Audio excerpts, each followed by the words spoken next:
이번에 훈련에 선생님 또 하나 좀 눈여겨봐지는 점이 뭐냐면요, 유엔사 회원국들을 데려와 가지고 네. 거기 병력을 파견한다는 겁니다. 네. 이게 무슨 6.25 전쟁이요.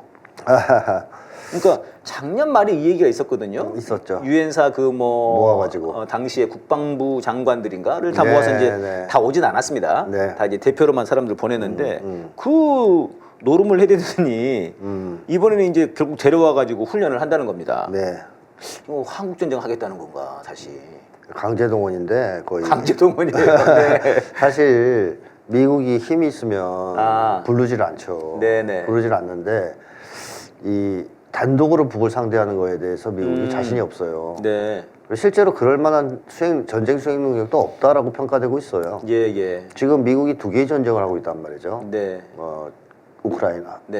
중동. 네. 중동은 뭐 직접 참전 안 하지만 예멘하고 어쨌든 조금씩 그쪽에서 붙고 있는 거고요. 네.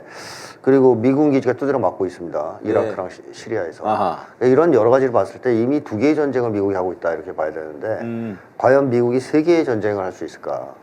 미국 사람들도 안 된다 그러거든요. 네. 자기들도. 예전과 달리 두 개의 전쟁조차 할 수 없다고 얘기하는 상황이에요. 그리고 한반도에서 미국이 단독으로 북과 전쟁을 할 수 있을까 하면 당연히 안 됩니다. 네. 그래서 미국이 생각해낸 것이 우크라이나를 앞세워서 러시아를 쳤잖아요. 예. 그렇듯이 어떻게 보면 자기 앞잡이가 필요한 거죠. 그 앞잡이 하면 떠오르는 게 윤석열. 예. 그 개. 네. 그 말 잘 듣는 개 있었지. 목걸이 네. 주서 선물로 준 놈. 개목걸이 줬죠. 그래서. 윤석열 떠오를 거고. 그다음 기시다. 네. 그래가지고 한일 군사동맹을 만든 겁니다. 네. 미국 여기에 아주 집중한 이유가 그거예요. 그 일환으로 만든 거다. 네. 한일 군사 동맹이. 한일 군사동맹 만들어서 한일을 앞세워서 네네. 북과 전쟁을 하고 자기들은 좀 뒤로 좀 빠지려고 했는데 그것도 안 되는 것 같은 생각이 드는 거죠. 불안한 거죠. 예. 그걸로도 안 될 것 같아요. 그러니까 12개국을 끌어들인 거고요. 사실상 미국의 궁극적 목표는 나토를 아시아에다 확장시키는 겁니다. 예. 그래서 아시아판 나토를 건설하려고 지금 시도가 중인데 네. 그러려면 이탈리아, 프랑스 이런 나토 회원국들이 참전을 해야 됩니다. 예. 그래서 그 일환으로 계속 끌어들이고 있는 거예요. 뭐 전 세계에서 자기들이 동원할 수 있는 세력은 다 끌어모아서 해보겠다. 뭐 이런 생각이라고도 볼 수 있는 거죠. 그러니까 일종의 이게 유엔사 회원국들을 데려온다고 하지만 사실은 나토를 데려오기 위한 그렇습니다. 그런 작업이군요, 선생님 그렇습니다. 말씀은. 네. 근데 그럼 1대 12로 싸운다는 겁니까 지금? 이게 뭐 한국 깡패들 전쟁 때 16개국이 참전하지 네네. 않았습니까? 뭐 군대를 많이 보냈냐 적게 보냈냐 차이는 있지만 어쨌든 16개국이 참전했어요.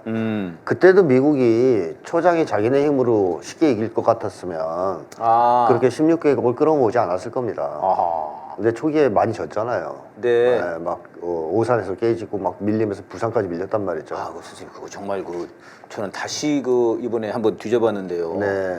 좀 신기하긴 하더라고요. 그 오산 전투에서 중미령인가요? 네. 그 전투에서 2차 대전에서 굉장히 싸움 잘하는 스미스 부대가 네. 딱 포치해가지고 이제 딱 기다리는데 듣고 가죠. 인민군들이 그냥 지나갔다는 거예요. 북한군들이. 네. 그래가지고 이 사람들이 우리를 못 봤나? 그래가지고 소리를 질렀다는데요. 야 우리 미군이야! 그러니까 스미스 부대가 얼마나 유명했냐면 그 일본군들이 태평양 전쟁 후반기에 스미스 부대란 말만 들어도 도망을 쳤답니다. 너무 잘 싸워서. 그랬습니까? 네, 그래서 한국에 올 때 그랬다 그러죠. 정예 부대만 또 보냈다고 하더라고요. 그렇죠. 스미스 이름 아래로 정예만 딱 모아가지고 너희가 가서 스미스 부대가 왔다, 미군이 왔다 하는 말만 하면 인민군들은 다 도망간다. 그렇게 이제 믿고 온 거예요. 그러니까 실제로 그랬고 유럽에서도 그랬고 일본에서도 그랬으니까 일본에서 그랬으니까 한국에 지금 딱 왔는데 근데 지나가면서 야 우리 여기 있어.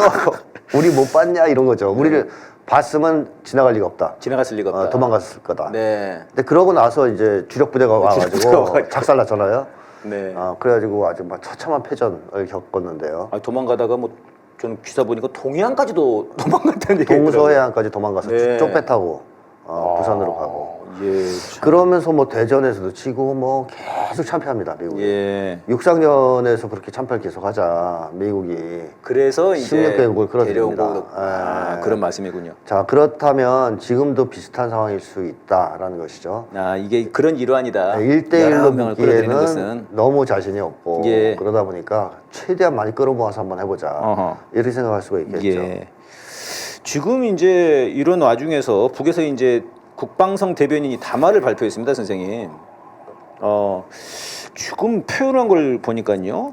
이 안보 불안 이런 식으로 나오면은 이거 훈련하는 거 이거 네. 아주 위험하고 이거 이렇게 되면은 안보 불안을 심각한 수준에서 체감하도록 응분의 네. 대가를 치르게 할 거라고 이렇게 얘기를 했습니다. 선생님. 네, 이거 네. 어떻게 보십니까?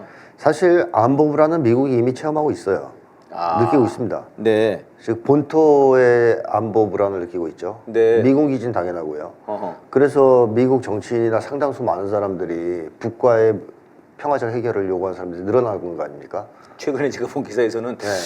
북의 지도자가 정말 전면전을 하려고 하는 걸까? 네. 국지전을 하려고 하는 걸까? 네. 이런 질문들을 하고 있더라고요. 그래갖고 이제 자기들끼리 막 싸우기도 하고. 약간 좀 정신이 없나 봐요. 그러니까 그렇죠. 약간 가늠을 못 하겠는 모양이에요. 네. 불안하긴 하고. 네. 근데 어쨌든 핵심이 겁니다. 미국과 북한이 붙으면 네. 미국 본토에 핵이 날라온다는 건 확실한 거예요. 예. 이것만큼 미국이 알고 있어요. 그러다 보니까 안보 불안은 이미 느끼고 있다. 네. 그리고 미군 기지도 뭐 전쟁 개시 시작부터 전술핵으로 다 공격하겠다고 북에서 호언장담하고 있기 때문에 예. 사실 미군은 인질로 됐다고 해도 과언이 아니거든요. 이 상태에서. 인질이 돼버렸다. 그러니까 안보 불안은 이미 느끼고 있어요. 아하. 근데 북에서 안보 불안을 체감할 응분의 대가를 치른다 이런 얘기를 네네. 했단 말이에요. 그런 얘기는 뭐냐?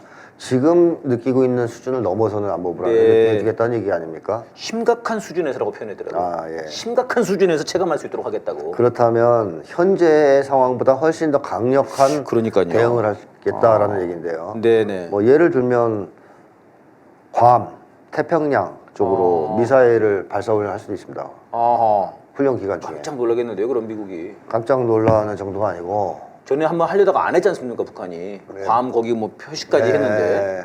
그래서 근거리만 했는데 네네. 뭐 멀리 좀 나가는 걸 쏘잖아요. 네. 그럼 미국 입장에서는 그게 어디에다 쏘는지 몰라요. 아. 그러니까 실제로 쏜 건지 아. 훈련인지 알 수가 없어요. 또 이게 폭격은 아닌지 혹시. 탄착이 돼야 하는 거죠. 떨어져 봐야 한다. 그래서 미국은 북이 미사일을 쏠 때마다 초긴장이거든요. 어디로 쏠지 몰라. 네네. 뭐 예전에 한번 노동 미사일이라고 네네. 장거리 미사일을 한번 네. 쐈습니다. 90년대. 네. 그게 하와이 근처로 갔어요. 그러자 미국이 초비상이 된 거죠. 그걸 레이더로 지켜보고 있던 사람이 예. 거의 뭐 초죽음.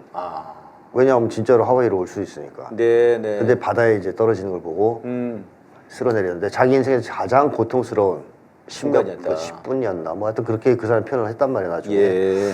그러니까 미국이 지금 미사일을 쏠 때마다 그걸 보고 있는데 괌이나 이쪽으로 날라오면 난리가 나죠. 예. 그리고 어떻게 보면 대응을 해야 될지 말지를 결정하셔야 될 수도 있어요. 이게 실제로 지금 본토까지 올지, 그렇죠. 또 부대까지 올지, 아니면 괌의 앞바다에 떨어질지 모르니까. 모르죠. 근데 만약에 실제 상황이라고 그러네요. 판단하면 미국도 거기 맞대응을 해야 되거든요. 네네. 맞대응. 그러면 쏴야 되는데. 네. 근데 훈련인데 쐈다. 그건 이제 웃긴 거고. 전쟁이죠. 네. 이제 이런 상황이 벌어질 수 있다는 거예요. 그래서 민감한 시기, 훈련 시기에는 보통 반응을 안 합니다. 네. 근데 북이 작년부터인가 재작년부터인가 하여튼 재작년에 한번 달라진 게 달라졌죠. 한미가 군사훈련할 때 미사일을 쏴요. 네. 계속. 그러면 항공모가 동해로 못 가는 이유 중에 하나는 그것도 있거든요. 네. 그쪽으로 자꾸 쏘는데 훈련 중에 그 근처로 갔다가 미사일이 날라오면 자기들한테 오는 건지. 그래서 계속 제주도 쪽에서 훈련하는 겁니까? 네네. 연습을 하는 건지 모른단 말이에요. 그래서 그 미국이 이 한미 연합 군사 훈련에서 해상 훈련을 네. 동해 쪽은 이제 안 하고 계속 제주도 남쪽에서 하더라고요. 네, 제주도 남쪽에서 합니다. 그런데 이번에 만약에 안보 불안을 더 심하게 느끼게 심각하게 느끼게 만들겠다고 했다면 실제로 이런 사격을 할 가능성이 있다는 얘기거든요. 그러네요. 또는 뭐 더한 게 있을 수도 있겠죠. 예. 모르는. 근데 어쨌든 과거의 수준보다는 더 높은 수준의 강경 대응을 할 가능성이 있다라는 것이고요. 그렇게 되면 이쪽도 쪽팔려야 되니까 미국도 네. 뭔가 대응을 해야 될 거 아닙니까? 그래서 한반도 전쟁 위기는 필연적으로 고조될 수밖에 없는 상황이다 지금. 예. 그게 제일 문제점이죠. 큰 문제점이죠. 그러네요. 지금 굉장히 지금 위험한 상황이 되는 것 같은데 그러다 보니까 이제 어떤 분들은 야 이번에는 진짜 대단히 위험해 보인다. 네. 지금 라면도 지금 미리 사놔야 되겠다. 네. 뭐 물도 좀 사놓고 이제 걱정이 된다. 이런 분들이 막 생기더라고요. 네, 네. 실질적인 좀 걱정이 많이 되는 모양이에요. 네. 야 이번엔 좀 위험한데 3월 이거는. 위험합니다. 네. 네. 아니, 그리고 이제 저희들이 누누이 말했듯이 윤석열도 이 사실 국지전이 좀 필요한 거 아닙니까? 좀 계속 얘기를 해요 또. 하면 좋죠, 윤석열은. 그러니까 뭐 총선 전에 북한에서 뭔가를 할 것 같다 자꾸 이런 도발할 얘기를 것 해요. 같아요. 그건 자기가 하겠다는 얘기죠. 그러니까요. 신원식이 그렇게 얘기를 하거든요. 네, 맞습니다. 윤석열 시장에서 다 그 얘기를 합니다. 네, 4월 뭐 총선을 앞두고 북한에서 뭐 도발할 것 같다고 네, 네. 지들이 하고 싶은 것 같은데 지금요. 네, 맞습니다.